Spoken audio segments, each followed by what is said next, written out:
তুমি ঘর যাও, ভিতরে ভিতরে যাও, ভিতরে। দেখ বেটা, একটাই কথা বলবো, তোরা জমি জায়গা নিয়ে ঝগড়া করিস না, ফালতু কিছুই পাবি না। ঠিক আছে, জায়গা মাপবো, আমিন লিয়ে আয়। তোর অসুবিধা হচ্ছে তুই আমিন নিয়ে আয়, আমি কি গান মারাতে আমিন আনবো? এই মারা আমি একা কি করে মাথা আমিন লিয়ে আসবো? গান মারা গেল, চলো খেতে দাও। চলো চলো।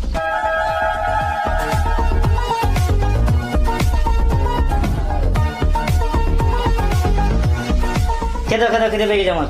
তোদের কি যাবে না বুঝলি? সারা জীবন খালি মুখটা খেতে আর গাঁটটা হাতেই দিচ্ছে। ছেলে পেলে হবে করে থাকবে আর সব জায়গায় আমি বললি না কি করে তুই থাক, আমি চলে বার ঘর। তোদের কি যাবো না, তুই মেজে মুখে ঘরে ঢুকে থাক। কই রে, তুই কাজে যেতে হবে না, আমি আমিন ডাকছি। টানো টানো, যাবে আরো যাবে, আরো যাবে, টানো। পেছি যাও পেছি যাও।